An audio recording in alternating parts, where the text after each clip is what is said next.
12 জন পুনর্মন্ত্রী 18 জন প্রতিমন্ত্রী নিয়ে গঠন হচ্ছে বিএনপির নেতৃত্বে নতুন মন্ত্রিসভা। এই মন্ত্রিসভায় নবীন ও প্রবীণের সমন্বিত একটি রূপ থাকবে বলে বিএনপির দলীয় সূত্রে গণমাধ্যমের খবরে বলা হয়েছে। আমরা দেখতে পাচ্ছি আজকে সকাল থেকে এই যে শপথ গ্রহণ অনুষ্ঠান, সেই শপথ গ্রহণ অনুষ্ঠানে যোগ দিতে দেশের বিভিন্ন প্রান্ত থেকে নতুন মন্ত্রিসভার মন্ত্রী প্রতিমন্ত্রী যারা সিলেক্টেড হয়েছেন তারা, পাশাপাশি দেশের অন্যান্য স্থান থেকে যারা সংসদ সদস্য নির্বাচিত হয়েছেন তারা আসছেন এবং তারা সকাল থেকে এই স্থানে এসে উপস্থিত হয়েছেন। আমরা সকালে দেখেছিলাম কক্সবাজার এলাকার যিনি সংসদ সদস্য নির্বাচিত হয়েছেন সালাউদ্দিন আহমেদ, তিনি কিন্তু এসেছেন এবং তিনি সড়কে দীর্ঘ যানজটের কারণে তিনি পায়ে হেঁটে সংসদের ভেতরে প্রবেশ করেছেন। এবং আজকে সকাল থেকে সংসদের সামনে যে নিরাপত্তা সেটি আসলে কঠোর থেকে কঠোরও করা হয়েছে। আজকে যে শপথ গ্রহণ অনুষ্ঠান, সেই শপথ গ্রহণ অনুষ্ঠানকে ঘিরে ইতিমধ্যেই শপথ গ্রহণ অনুষ্ঠানকে ঘিরে রাজধানী ঢাকার সংসদ ভবন এলাকার বিভিন্ন পাশে বেশ কয়েকটি ডাইভারশন সৃষ্টি করা হয়েছে যেন সড়কে যানজট বা কিংবা কোনো প্রকার জটলা সৃষ্টি না হয়। সেজন্য আইন শৃঙ্খলা বাহিনীর সমন্বয়ে ঢাকা মেট্রোপলিটন পুলিশের ট্রাফিক বিভাগের সমন্বয়ে একটি আলাদা একটি ব্যবস্থা গ্রহণ করা হয়েছে। এবং সকাল থেকে আমরা দেখছি বেশ কয়েকটি আইন শৃঙ্খলা বাহিনীর সদস্যরা, র্যাব, বিজেপি,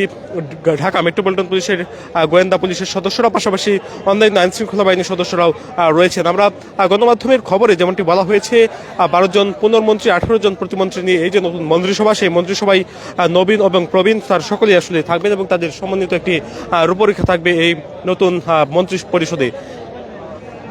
ইতিমধ্যে বেশ কয়েকজনের নাম কিন্তু আসলে জানা যাচ্ছে এবং সেটি আসলে এখন পর্যন্ত অফিসিয়ালি নয়, সেজন্য আসলে বলা যাচ্ছে না। এবং আমরা জানতে পেরেছি আজ কিছুক্ষণ পরপরই আসলে শপথ গ্রহণ যে অনুষ্ঠান সেটি অনুষ্ঠিত হতে চলেছে। দীর্ঘ 2 দশক বিরতি নিয়ে বিএনপির নেতৃত্বে বিএনপি চতুর্থবারের মতো রাষ্ট্র ক্ষমতায় যাচ্ছে এবং চতুর্থবারের মতো যে রাষ্ট্র ক্ষমতা, সেই রাষ্ট্র ক্ষমতার নেতৃত্বে রয়েছে বিএনপির বর্তমান চেয়ারম্যান তারেক রহমান। তার নেতৃত্বে মূলত আজকে মোট 30 জন মন্ত্রী পরিষদের যারা নেতৃত্ব দেবেন 30 জনকে নিয়ে মূলত আজকে এই যে মন্ত্রিসভা সেটি আসলে গঠন করা হবে বলে জানা যাচ্ছে। দৈনিক ইত্তেফাকের খবরে এটি বলা হয়েছে।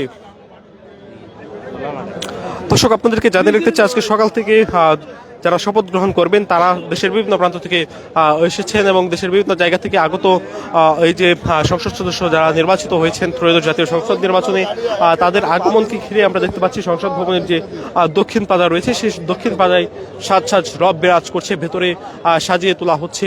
ভেতরে যে দৃশ্যটি সেটি আপনারা দেখতে পাচ্ছেন। সংসদ ভবনের যে দক্ষিণ পাজাটি রয়েছে সেই দক্ষিণ পাজা যেখানে মূলত আজকে শপথ গ্রহণ অনুষ্ঠান শেষে একত্রিত হবেন সকলেই। এবং এরই আগে আমরা দেখতে পাচ্ছি বিভিন্ন এলাকা থেকে আগত যারা সংসদ সদস্যরা রয়েছেন, যারা নির্বাচিত হয়েছেন এই ত্রয়োদশ জাতীয় সংসদ নির্বাচনে, তাদের যারা সমর্থক রয়েছেন তারা একেবারে ছুটে এসেছেন এই যে সংসদ ভবন এলাকাটি রয়েছে সেই এলাকায়। তারা যদিও ভেতরে প্রবেশ করতে পারেনি, তবে তাদের যে ইচ্ছা ছিল তারা আসবেন। তাদের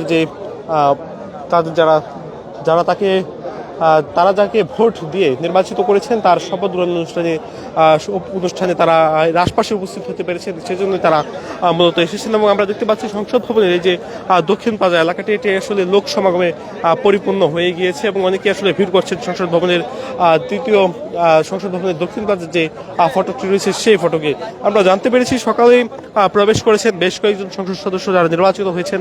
তারা মণিপুরি পাড়া এলাকার দিকে যে ফটকটি রয়েছে সংসদ ভবনের সেই ফটক দিয়ে তারা প্রবেশ করেছেন, অর্থাৎ ভিআইপি যে গেটটি রয়েছে সেই গেট দিয়ে তারা প্রবেশ করেছে। এবং আমরা আপনাদেরকে সংসদ ভবনের দক্ষিণ পাজা এলাকা থেকে দেখানোর চেষ্টা করছি এই যে সবশেষ দৃশ্য সেটি আপনারা জানেন। এবং আপনাদেরকে জানিয়ে রাখতে চাই মোট 30 জন মন্ত্রী প্রতিমন্ত্রী নিয়েই মূলত গঠন করা হচ্ছে এই যে নতুন মন্ত্রিসভা সেটি। এবং আজকে সকাল থেকে এখানে বিভিন্ন এলাকা থেকে আগত যে মানুষজন রয়েছেন, যারা সমর্থক রয়েছেন, তাদের উপস্থিতিতে কাদায় কাদায় পরিপূর্ণ হয়ে গেছে এই এলাকাটি। আমরা কথা বলছি এখানে যারা উপস্থিত আছেন তাদের সাথে একটু কথা বলতেছি। আসলে কোথা থেকে এসেছেন এবং কেন এসেছেন? আমি মৌলানা কামরুল ইসলাম, জাতীয় যুবলীগ দল 1 নম্বর সিনিয়র যুগ্ম আহ্বায়ক, কিশোরগঞ্জ জেলা। আমরা কিশোরগঞ্জ জেলা থেকে আসছি। আমাদের কিশোরগঞ্জ জেলা যে কটি আসন একটি স্বতন্ত্রভাবে 5টি নির্বাচিত হয়েছে আমাদের জাতীয়বাদী দল বিএনপি। এমপি মহোদয় যারা আজকে শপথ দিবেন তাদের সাথে দেখা করার জন্য এবং তাদেরকে ফুল বরণ করার জন্য আমরা আসছি। অনেকের সাথে দেখা হয়েছে, বাকির সাথে দেখা হবে। এবং এই দীর্ঘ 18 বছর পর এই যে একটা উৎসবমুখর পরিবেশে দেশের বাক স্বাধীনতা ফিরে আসছে, গণতন্ত্র ফিরে আসছে, এই জন্য আমার কাছে ভালো লাগতেছে। দেশটা যেন আগামীতে তারেক রহমানের নেতৃত্বে এই দেশটা যেন সুন্দরভাবে যাতে পরিচালিত হয় সে আশা রেখে আমরা এই ঢাকা আসা।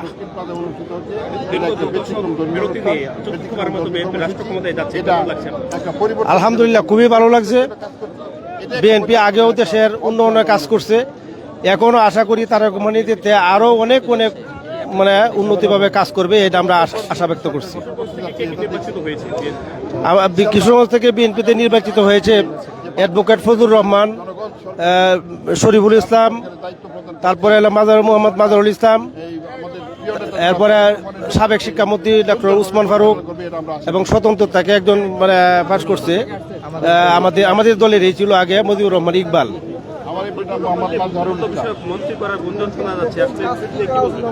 যে আমরা শুনছি যে উনি মন্ত্রিত্ব পাইতে পারে, ফজলুর রহমান মন্ত্রিত্ব পাইতে পারে, শরীফুল ইসলাম ভাই মন্ত্রিত্ব পাইতে পারে। তিনজন যোগ্য লোক এবং অভিজ্ঞ লোক এবং আগেও শিক্ষামন্ত্রী সাবেক শিক্ষামন্ত্রী উনি ছিলেন। আমরা চাই যে কিশোরগঞ্জে তিনজনই উপযুক্ত, যাতে এরা মন্ত্রিত্ব নিয়ে কিশোরগঞ্জে কাজ করে। অতীতেও মন্ত্রী ছিলেন। কোথা থেকে এসেছেন? আমি কিশোরগঞ্জ থেকে আসছি। কিশোরগঞ্জ আজকে গুঞ্জন শোনা যাচ্ছে কিশোরগঞ্জ থেকে দুইজন মন্ত্রী পেতে যাচ্ছে, কি বলবেন এটা নিয়ে? না, দুইজন মন্ত্রী পেতে যাচ্ছে এটা আমরা শুনতে পাচ্ছি। দুজন তিনজনও হতে পারে। আমরা আশা করি আমাদের কিশোরগঞ্জের যে যোগ্য নেতৃত্ব যারা আছেন, যোগ্য নেতা যারা আছেন, তাদের সকলকেই মূল্যায়ন করবেন আমাদের প্রিয় নেতা জনাব তারেক রহমানের। আশা করি আমাদের প্রিয় নেতা জেলা বিএনপির সভাপতি জনাব শরীফুল আলম সাহেব, শুনতেছি উনিও মন্ত্রী হবেন, শুনতেছি ফজলুর রহমান সাহেব মন্ত্রী হবেন এবং শুনতেছি উসমান ফারুক সাহেব মন্ত্রী হবেন। আমরা আশা করি আমাদের এই কিশোরগঞ্জবাসীর যোগ্য নেতৃত্বকে যোগ্য মূল্যায়ন করবে, এটা আমরা আশা করি। দর্শক শুনছিলেন কিশোরগঞ্জ এলাকা থেকে বিএনপির যারা সমর্থক এসেছেন, ফজলুর রহমান সহ অন্যান্য সংসদ সদস্য প্রার্থীদের যারা সমর্থক, তারা আজকে সকাল থেকে এই সংসদ ভবনের দক্ষিণ প্লাজা এলাকায় তারা ভিড় করছেন। অর্থাৎ তারা শুধুমাত্র তারা ভেতরে প্রবেশ করতে পারবেন না এটি জেনেও তারা এখানে এসেছেন। শুধুমাত্র তাদের যাকে তারা ভোট দিয়ে নির্বাচিত করেছেন সংসদ সদস্য পদে, সেই নির্বাচিত জনপ্রতিনিধিরা আজকে শপথ গ্রহণ করবেন। সেই শপথ গ্রহণ অনুষ্ঠানে তারা আশপাশ এলাকায় উপস্থিত হতে পারবেন। সেজন্য বলতো কেউ ফুল নিয়ে এসেছেন, কেউ এমনিতে হেঁটে হেঁটে তারা এখানে এসে উপস্থিত হয়েছেন। সেই দৃশ্যটি আমরা সকাল থেকে দেখছিলাম। এই যে জাতীয় সংসদ ভবন এলাকা রয়েছে, সংসদ ভবনের দক্ষিণ প্লাজার ঠিক সামনে, এবং এই সংসদ ভবন এলাকাতে আজকে সন্ধ্যা 6টা নাগাদ একটি কনসার্ট অনুষ্ঠিত হবে। সেই কনসার্ট আর সবার আগে বাংলাদেশ শিরোনামে একটি কনসার্ট অনুষ্ঠিত হবে। সেই কনসার্টকে ঘিরেও চলছে আসলে প্রস্তুতির কাজ। সেটি আমরা দেখতে পাচ্ছি সংসদ ভবনের দক্ষিণ প্লাজার যে এলাকাটি রয়েছে, সেই দক্ষিণ প্লাজা এলাকার সেচ ভবনের অপোজিট পাশে। এবং আমরা নিরাপত্তার বিষয়টি একটু জানাতে চাই। নিরাপত্তার জন্য সকাল থেকে এখানে বিএনপির সমর্থকদের যে ভিড়, সেই ভিড়ের মাঝেও আসলে আইন শৃঙ্খলা বাহিনীর সদস্যরা কঠোর অবস্থানে রয়েছে। পুলিশ, বিজিবি, র্যাব, এপিবিএন সদস্যরা, পাশাপাশি আমরা দেখছি অন্যান্য আইন শৃঙ্খলা বাহিনীর সমন্বয়ে ঘটিত এই যে নিরাপত্তা ব্যবস্থা, সেই নিরাপত্তা ব্যবস্থা কিন্তু কঠোর থেকে কঠোরও করা হয়েছে। আমরা দেখেছি এখানে ডিবি পুলিশের সদস্যরা এখানে উপস্থিত আছেন। দর্শক, এই ছিল রাজধানীর সংসদ ভবন এলাকার দক্ষিণ প্লাজা থেকে সবশেষ তথ্য।